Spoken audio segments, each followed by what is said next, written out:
And now, it's time for another Dice Tower review with Tom Vasel. Hey everybody, I'm Tom Vasel, and today we're taking a look at Cosmic Colonies, which, you gotta admit, is a pretty boring name. It just sounds like it sounds like an expansion for Cosmic Encounter. Now, don't get me wrong, the subtitle here, an orbit drafting game of building a home in the stars, that's fine. If I walked by this, Floodgate Games certainly has my interest. Scott Alms has done some pretty good games. I just have to say that the whole package, I wouldn't look at it and go, that's something I need to have. Now, that doesn't mean it's a bad game. In fact, far from it. I do enjoy this game. It is a tile-laying game. Polyominoes. Man, so many games of those. What does this one do different? Well, let me show you.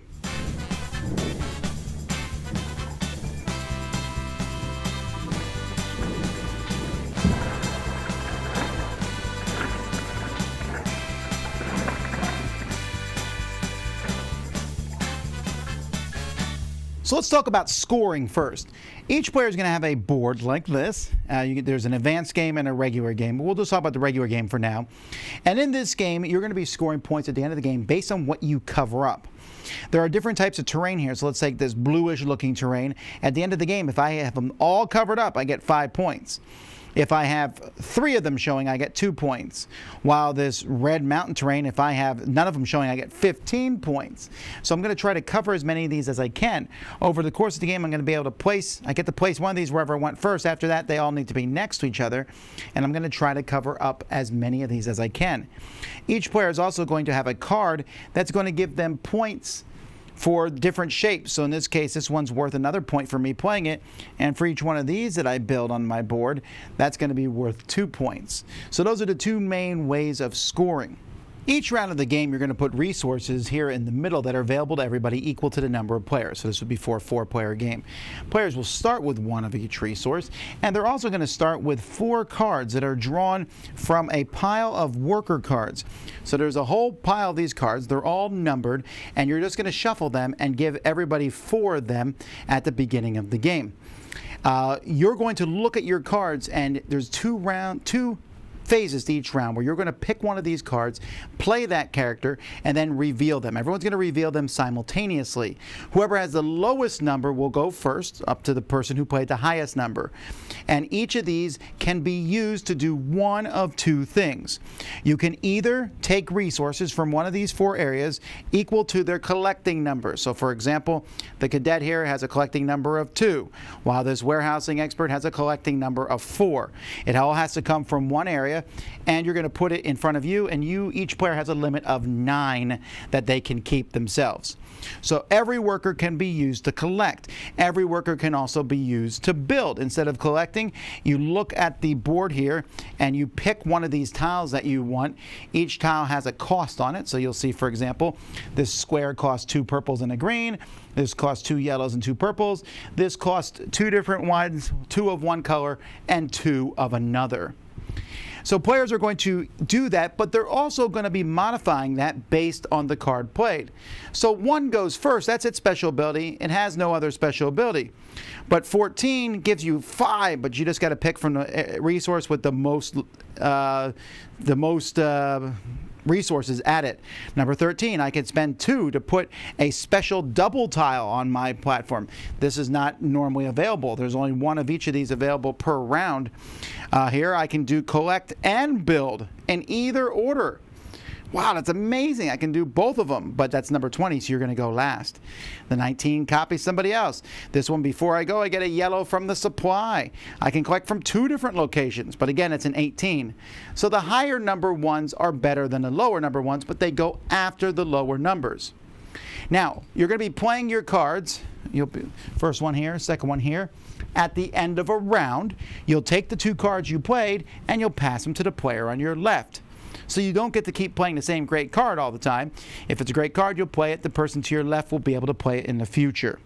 After 8 rounds, the game is going to end, and whoever has the most points wins, like I've already shown you. But there's a couple other things. You can play an advanced game. If you play the advanced game, you'll use this side, where for each one of these that's showing at the end of the game, you get a point, so you're trying not to cover up some of the spaces on your board. You also have another whole set of cards you can use. These cards are very similar to the ones in the base game. It's just that if you play them in the day or night, the first or second slot, they might change. So for example, let's see one that we've already seen before. Here, if you play this during the day, you can spend 2 to put that little green tile on your asteroid. During the day, you can spend 1 instead of 2. So it's the same thing, but if you do it as your second action, it's better. So this adds more strategy to the game as you pick these cards. And then there's also a set of cards that's included if you want to play solitaire against someone, and you can play them. That's pretty much it. I really love these little tokens that they have for the resources. They look great. My only complaint about them is they fall over all the time, and so they're not necessarily, you know, when I put them there, I don't know, maybe it's the OCD in me. I want to keep standing them up. I almost wish that they could just, it didn't matter. Maybe it doesn't matter. The tokens themselves, these are essentially just tetra-shaped things, but they look good. They have this kind of neat aspect to them with buildings and such, and as you place them on your board, that's good. These boards, by the way, they're like plastic coated, so they're very, very durable. And the whole game just has a really good look to it. It has a little scoreboard here at the end. During the game, this is where you put the cards that you're passing around to each other, but then at the end, you got a scoreboard, and then the main board itself here is going to change based on how many players are in the game. There will be fewer tiles available.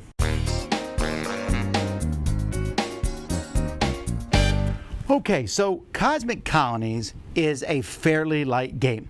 It is a game about placing these tiles, and I found that people who tend to like polyomino games, with the exception of the very heavy Feast for Odin, tend to like light games, and this works really well in that regard. This game is really simple. Take resources, spend them to put them out there. The scoring is pretty simple. As I look on my board, I'm sitting there going, okay, I want to cover up all of one. I mean, you could try to cover up all 3, but that's pretty difficult to do. So I got to pick what I'm going to do there. Obviously, take the shapes of the ones that give me bonus points at the end, but it's very straightforward. The whole game is not about the polyominoes and covering that up. That feels like a subset. It's about those characters. That's really a cool mechanism.